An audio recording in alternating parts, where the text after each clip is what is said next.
कार्तिक मास की कथा सुनने मात्र से होता है दुख दरिद्रता का अंत और समस्त संकटों से मिलता है छुटकारा। शरद पूर्णिमा के बाद की कार्तिक मास की एकम तिथि से कार्तिक स्नान शुरू हो जाता है। जो लोग कार्तिक स्नान करते हैं वे ब्रह्म मुहूर्त में उठकर किसी पवित्र नदी या फिर घर में ही स्नान के जल में कुछ बूंदे गंगा जल के डालकर स्नान करते हैं।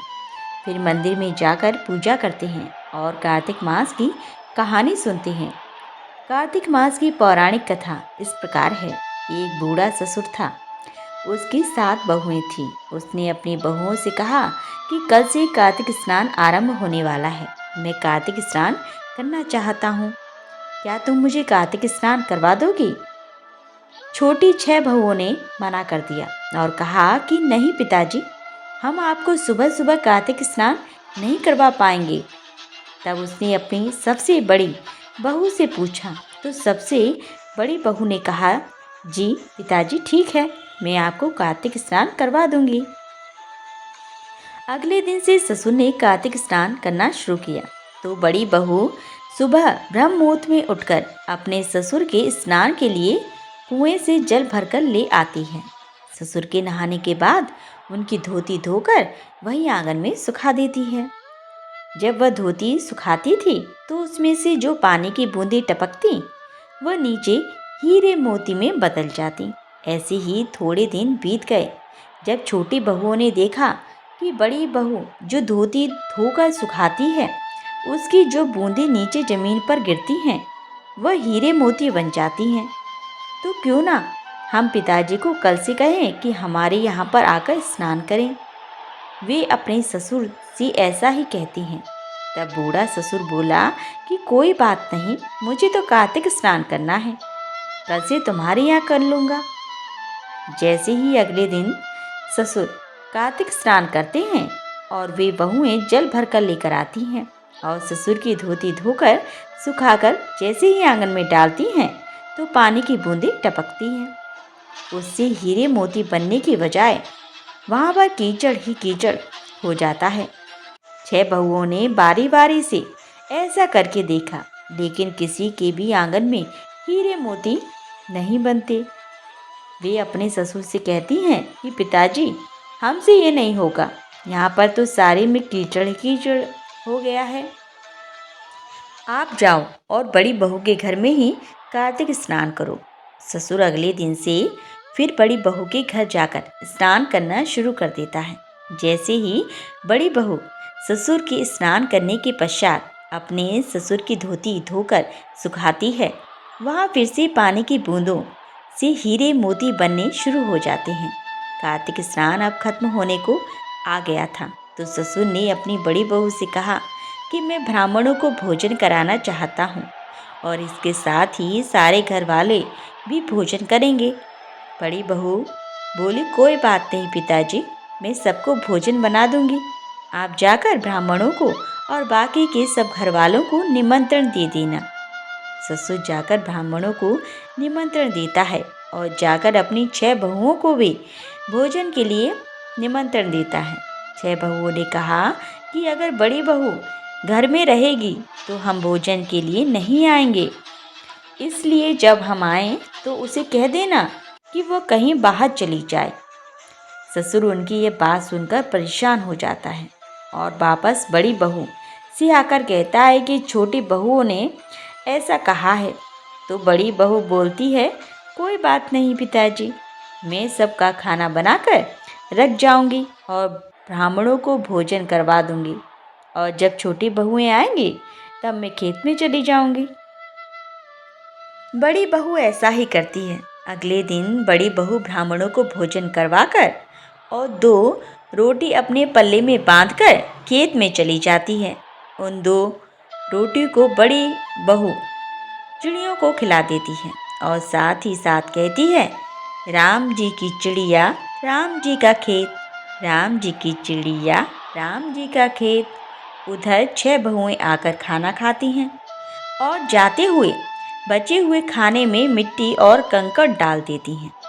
जब बड़ी बहू खेत से वापस घर आती है तो ससुर कहता है कि सबने भोजन कर लिया है अब तुम भी भोजन कर लो।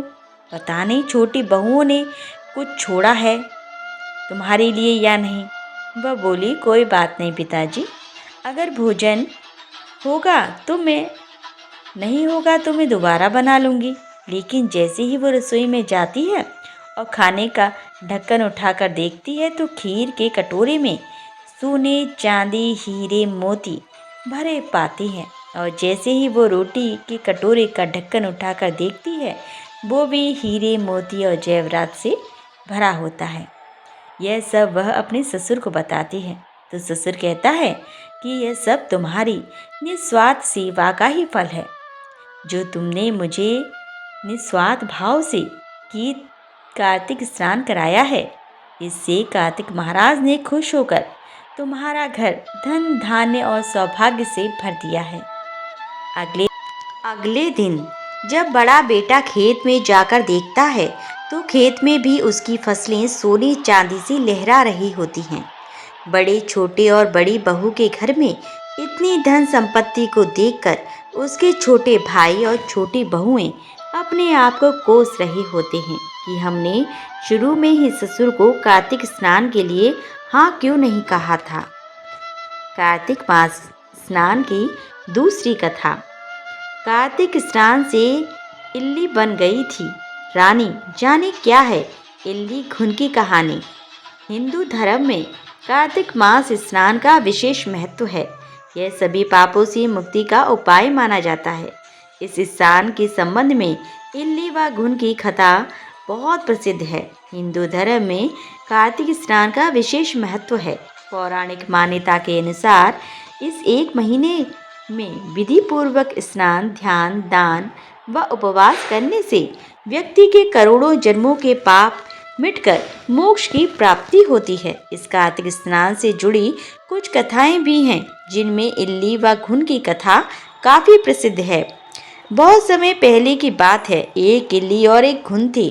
एक दिन इल्ली ने घुन के सामने कार्तिक स्नान की इच्छा जताई, लेकिन घुन ने कार्तिक स्नान के लिए मना कर दिया। इसके बाद इल्ली ने तो राजा की बेटी के पल्ले से लगकर कार्तिक स्नान कर लिया, पर घुन जीवन में कोई धर्म नहीं कर पाया। कुछ समय बाद दोनों की मौत हो गई। कार्तिक स्नान के प्रभाव से इल्ली तो अगले जन्म में राजा की बेटी के रूप में जन्मी, पर घुन अधर्मी होने पर गधा बना। बड़ी होने पर जब राजा ने अपनी कन्या का विवाह किया तो ससुराल जाते समय उसने अपनी पालकी रास्ते में ही रुकवा ली। जब राजा ने इसका कारण पूछा तो कन्या ने उस गधे को अपने साथ ले जाने की इच्छा जताई। तब राजा ने कहा, यह मत ले, चाहे और धन दौलत ले ले। पर कन्या ने गधे की ही जिद की और उसे अपने साथ ले गई, जहाँ उसे राजमहल में सीढ़ियों के पास बांध दिया। अब जब भी रानी महल से नीचे उतरती तो वह गधे से पिछले जन्म की बात करती, जिसे एक बार उसकी देवरानी ने देख लिया। उसने राजा को जाकर कहा कि आपकी रानी गधे से बात कर कोई जादू टोना करती है। इस पर राजा भी छिपकर उसे देखता है तो वो उसे भी गधे से बात करती नजर आती है। यह देख वह क्रोध से भरकर अपनी तलवार निकाल लेता है और रानी से पूछता है कि बता तू ये क्या जादू टोना कर रही है। ये सुन रानी अपने व गधे के पूर्व जन्म की कथा सुनाते हुए बताती है कि कैसे वह कार्तिक स्नान से राजकन्या बनी। कार्तिक स्नान का महत्व जानकर इसके बाद राजा ने भी रानी के साथ कार्तिक स्नान करने का फैसला किया, जिसके बाद विधि पूर्वक कार्तिक स्नान करने पर राजा का महल धन धान्य से भर गया। कार्तिक स्नान का पानी गधे पर डालने पर उसका भी मोक्ष हो गया। कार्तिक महीने की शुरुआत हो गई है और कार्तिक माह का स्नान बेहद ही शुभ माना जाता है। इस दौरान भगवान विष्णु का पूजन करने से उनके साथ ही माता लक्ष्मी का भी आशीर्वाद मिलता है। हिंदू धर्म में कार्तिक महीने का विशेष महत्व है। कहते हैं कि ये भगवान विष्णु का प्रिय महीना है और इस महीने पवित्र नदियों में स्नान करने से पुण्य मिलता है। कहते हैं कि इस माह में भगवान विष्णु अपनी योग निद्रा से जाग जाते हैं और इसके बाद ही हिंदू धर्म में मांगलिक कार्यों की शुरुआत होती है। कार्तिक मास में ही करवा चौथ, अहोई अष्टमी, दीपावली, गोवर्धन और भाई दूज जैसे महत्वपूर्ण त्योहार आते हैं। कार्तिक माह का स्नान विशेष महत्व रखता है और यदि आप पवित्र नदियों में स्नान नहीं कर सकते तो नहाने के पानी में गंगा जल मिलाकर उससे स्नान करें। जो व्यक्ति कार्तिक स्नान करता है उसे पुण्य फल प्राप्त होता है। साथ ही इस दौरान स्नान के बाद पूजा करनी चाहिए और कथा भी सुननी या पढ़नी चाहिए। कार्तिक मास की तीसरी कहानी। किसी गांव में एक बुढ़िया रहती थी और उसका एक बेटा व बहू भी साथ रहते थे। कार्तिक का महीना आया तो बुढ़िया ने बेटे से कहा कि वह कार्तिक स्नान के लिए जाएगी और एक महीना वहीं रहेगी। यह सुन उसके बेटे ने अपनी पत्नी से कहा कि माँ के लिए 30 लड्डू बनाकर दे दो ताकि वह पूजा पाठ कर कुछ खा सके। बहू ने गुस्से में आकर 30 लड्डू बनाकर दे दिए। बुढ़िया नदी किनारे कार्तिक स्नान को गई और वहीं एक किनारे पर झोपड़ी बनाकर रहने लगी। बुढ़िया रोज सवेरे उठकर स्नान करती और जैसे ही लड्डू निकाल कर खाने लगती, हनुमान जी बंदर के रूप में आते तो बुढ़िया वह लड्डू खुशी से बंदर को दे देती। इस तरह से कार्तिक का पूरा महीना बीत गया और सभी 30 लड्डू हनुमान जी बंदर के रूप में खा गए। कार्तिक का महीना समाप्त होने पर बुढ़िया वापस जाने को तैयार हुई तो हनुमान जी प्रकट हो गए।